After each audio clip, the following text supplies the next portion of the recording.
அன்பு நட்புகளுக்கு இனிய வணக்கம். இன்றைய திருக்குறளும் என் பொருளும் அதிகாரம் மருந்து, குறள் எண் 941.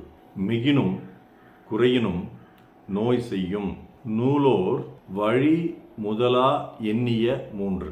நூல் ஆசிரியர்கள் தாங்கள் நினைத்த காற்று முதலான 3 அதிகமானாலும் குறைந்தாலும் அது நோய் செய்யும். When there is an increase or decrease in the 3 things which was thought by the writers, including air, will produce disease.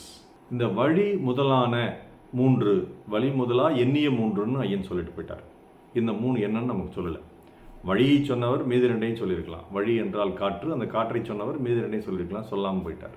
இது அவர் சொல்லாமல் போனதுனால இதற்கான உரை ஒவ்வொருவரும் எப்படி எடுத்துக்கிறோமோ அப்படி சொல்கிறாங்க. குறிப்பாக ஆதிகாலத்தில் பரிமேலழகர் உரை எழுதும் பொழுது ஆயுர்வேத மருத்துவத்தின் அடிப்படையில் இதில் வாதம், பித்தம், சிலேட்டுவம் என்று 3ஐ சொல்லியிருக்கிறார். சிலேத்துவம் என்று 3ஐ சொல்லியிருக்கிறார். அதை ஒற்றி பலரும் அதையே எடுத்திருக்கிறார்கள். ஆனால் இன்றைய காலகட்டத்தில் அது வாதம் என்பது வழி காற்று என்றும், பித்தம் என்பது சுடுநீர் என்றும், சிலேத்துவம் என்பது குளிர்ந்த நீர் என்றும் சொல்கிறார்கள். அந்த விவரங்கள் ஆயுர்வேதத்தில் இருக்கலாம். ஆனால் இப்பொழுதைய நவீன மருத்துவத்தில் அப்படிப்பட்ட விவரங்கள் இல்லை. இதை நான் ஆங்கில மருத்துவ முறை என்று சொல்ல மாட்டேன், அலோபதி மருத்துவ முறையை. ஏனென்றால் இது ஆங்கிலேயர்கள் மட்டுமே செய்யக்கூடிய அல்லது ஆங்கிலேய நாடுகளில் மட்டுமே கடைபிடிக்கக்கூடிய ஒரு மருத்துவ முறை அல்ல. மேலும் இதற்கான நவீனத்துவத்தை பல்வேறு நாடுகளிலிருந்தும், ஜப்பான், சைனா, இந்தியா உட்பட ஆங்கிலேயர் அல்லாத நாடுகளிலிருந்தும் இதனுடைய நவீனத்துவம் மேம்படுத்தப்பட்டிருக்கிறது. அதனால் நிச்சயமாக இது அலோபதி மருத்துவ முறை என்பது நவீன மருத்துவ முறை என்று தான் சொல்ல வேண்டுமே ஒழிய ஆங்கில மருத்துவ முறை, இங்கிலீஷ் மெடிசன் என்று சொல்லக்கூடாது. அப்படிப்பட்ட நவீன மருத்துவ முறையில் 3 இன்றியமையாத பொருட்கள் நம் உடம்புக்கு தேவை. 1 காற்று, அதை ஐயனே சொல்லியிருக்கிறார். வழி முதலா என்று சொல்லியிருக்கிறார். மற்ற 2ம் நீரும் திடமும். காற்று, நீர்ப்பொருள், திடவப்பொருள். இந்த 3மே நம் உடம்புக்கு தேவை. காற்று என்பது சரியான அளவு நம்மளுடைய மூக்குக்குள் சென்று நம் நுரையீரல் உள்ளே புகுந்து நுரையீரல் இருக்கக்கூடிய அந்த இரத்த குழாயில் அந்த காற்றினுடைய பரிமாற்றம், ஆக்சிஜன் என்ற அந்த பிராணவாயு அந்த உயிர் வழி உடம்பிற்குள் செல்வதும், உடம்பு உபயோகப்படுத்தி வெளிவிடக்கூடிய கரியமிளவாயு என்பது வெளியே வருவதும் அந்த நுரையீரல் இருக்கக்கூடிய இரத்த குழாய்கள் தான் நிகழ்கின்றன. இது சரியானபடி நிகழ்ந்து அந்த உயிர் வழி ஒவ்வொரு செல்லுக்கும் சென்று சேர்ந்தால்தான் அந்த செல் உயிர்ப்புடன் இருக்கும், நோயின்றி இருக்கும். இந்த உள்ளே செல்லக்கூடிய அந்த உயிர் வழியினுடைய அளவு காற்றில் 21%. அது குறைந்தால், ஒருவேளை உயர்ந்த மலைப்பகுதி இந்த மாதிரி இடத்துக்கு செல்லும் பொழுது அந்த காற்றினுடைய அளவு குறையும். அதனால்தான் மூச்சு திணறல் ஏற்கனவே நுரையீரல் வியாதி உள்ள பலருக்கும் ஏற்படும்.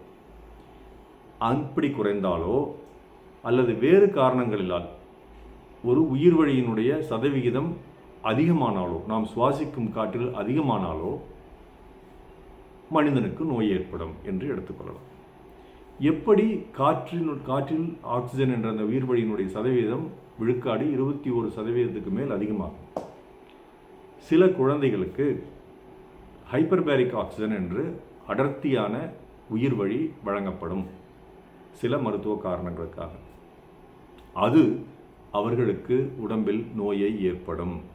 அளவுக்கு மிகுந்தால் அமிர்தமும் நஞ்சு என்பது போன்று இங்கே ஆக்சிஜன் என்ற உயிர் வழியும் உயிர் கொல்லியாகவும் மாறுவதற்கு வாய்ப்புண்டு. இதுபோலத்தான் நீரும். ஒவ்வொருவரும் ஒரு நாளுக்கு குறைந்தபட்சம் 1 லிட்டர் முதல் 3 லிட்டர் வரை அவர்கள் பருகலாம். அவர்களுடைய வேலையை பொறுத்து, அவர்களுடைய உடல் தேவையை பொறுத்து, தாகம் ஏற்படுவதை பொறுத்து. இதற்கு குறைவாக நீர் குடித்தாலோ, அது தண்ணீராக இருக்கலாம், பழச்சாறாக இருக்கலாம், வேறு சில விஷயங்களாகவும் இருக்கலாம். நான் சொல்வது குழம்பி தேநீரை, பாலை, இப்படி எதை குடித்தாலும் அதனுடைய மொத்த அளவு என்பது நல்ல ஆரோக்கியமான மனிதனுக்கு 1.5-2 லிட்டர் ஒவ்வொரு நாளும் இருக்க வேண்டும். இதற்கு குறைவாக குடித்தால் நீர்ச்சத்து உடம்பில் குறையும், அதனால் நோய் ஏற்படும்.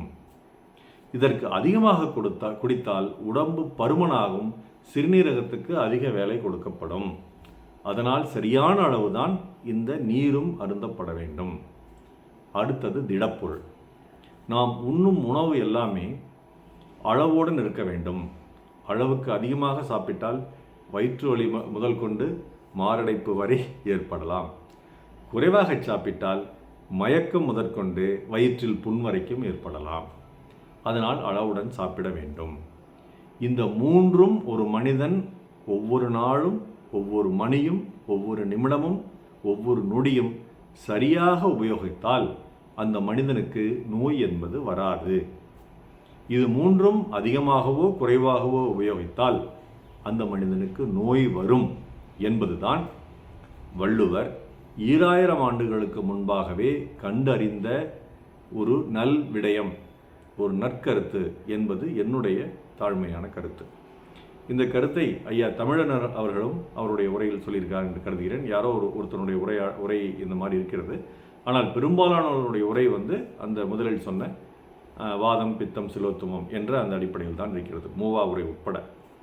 ஆனால் இன்றைய நவீன காலத்திற்கு, நவீன மருத்துவ முறைக்கு ஏற்றாற் போன்று அந்த 3 என்பதை காற்று, திரவம், திடப்பொருள் என்று எடுத்துக்கொண்டால் இந்த குறளுக்கான பொருள் எளிதாக விளங்கும் என்பது அடியனுடைய தாழ்மையான கருத்து.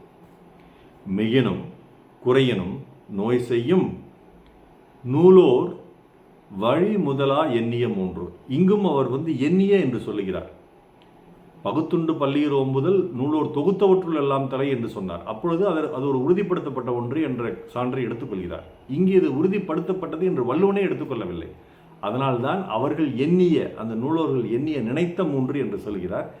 அந்த அவர்கள் நினைத்த 3 எது என்று இவர் சொல்லாமல் விட்டுவிட்டார். இன்றைய நவீன மருத்துவத்திற்கு, இன்றைய நவீன யுகத்துக்கு அது இந்த 3ஆகத்தான் இருக்க முடியும்: காற்று, திரவம், திடம். நாள் சிறக்க நற்றமிழ் வாழ்த்துகள். மருத்துவர் ராமசெல்வரங்கம், ரிஷினத்திரலை வழியே கிடமை, சேலம், கள்ளக்குறிச்சி, அரூர், ஈரோடு, கணதிபாளையம், நாளூர். நன்றி. Doctor Selvakar YouTube channel share பண்ணுங்கள், லைக் பண்ணுங்கள், கமெண்ட் பண்ணுங்கள், சப்ஸ்கிரைப் பண்ணுங்கள். வணக்கம்.